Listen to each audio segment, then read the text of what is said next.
Oh, yeah. Oh, hi. Hey Anjali, mind if I join in today? Yeah, sure, you can join me, Nitya. I was just going through today's lecture. Perfect, that would be so good. I was also hoping that we could discuss today's lecture. Yeah, today's will cover a lot of topics regarding principles of cognitive semantics, and I find it fascinating how our mind creates these idealizing representations.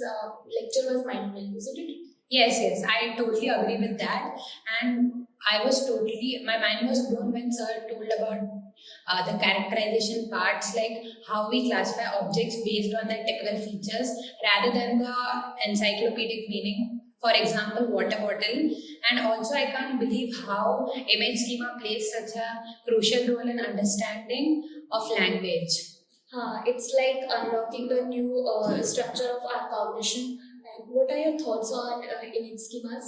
The concept of image schema provides a fundamental understanding of how we conceptualize abstract ideas through our sensory experience, like past experiences, what we had, and it's like a mental framework that influences our thoughts and what we think when we first see that particular object.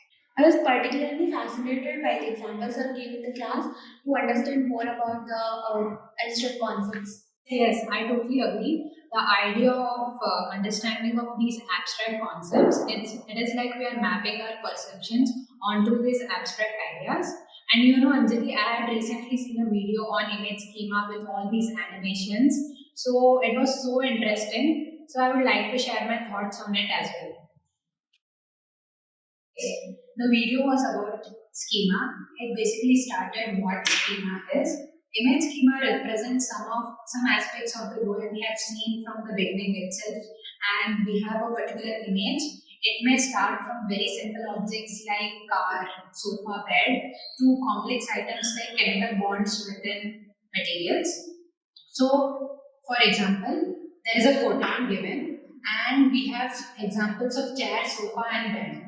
In the video, it showed that chair has some characteristics, sofa has some characteristics, and bed has some particular characteristics which we already have it in our mind. And then when we first see a photon, we try to compare the stored information in our schema to the new information which is the photon. So basically, after much dwelling, have we come to a conclusion that chair we come to a conclusion that sofa and bed can be used as a photon after making changes to it.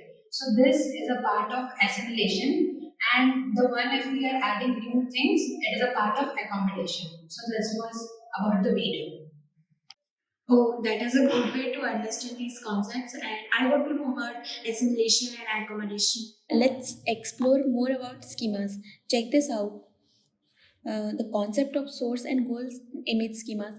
It's fascinating how these special relationships are used to structure abstract concepts. Coming to the first picture, consider the metaphoric expression moving away from the difficulties. In this case, the difficulties serve as the source and the movement is away from them. The special concept of moving away from a point is used to structure the abstract concept of overcoming challenges. And in the below picture, think about the metaphor working towards success. Here, success represents the goal, and the movement is it towards it. The special concept of moving towards a point is used to structure the abstract concept of achieving success. Right. It's as if our minds create mental imagery based on our experiences to make sense of more complex ideas. And here, the example with other examples like up being associated with more and down being less is actually illustrative. Also, in the class, sir talked about container schema as well. Let's break down the container image schema too. The idea that we conceptualize containment in terms of spatial relationships. It is so embodied in our language. For example, sir gave an example in class that John went out of the room, which is depicted in the first picture. So here we consider how the dynamic nature of the containment schema is reflected in various spatial senses of the English word out. Out may be used in cases where a clearly defined trajectory TR leaves a spatially bounded landmark. So here the landmark is the room and trajectory is John. This schema is based on the spatial concept of containment. So we use this, and it has an emphasis on, and it involves an inside and outside, where one element encloses or holds another. So we frequently employ metaphors to represent abstract concepts that involve boundaries. Also, Sir talked about image schemas, which have inherent meanings, and how prepositions fit in the right way in which we try to make the sentences. Absolutely. That explains why we use phrases like full of ideas or overflowing with joy. It's like we are naturally using these special metaphors to express ourselves. It was a nice discussion. Understanding image schemas not only helps us analyze language but also gives an insight how our mind structure knowledge.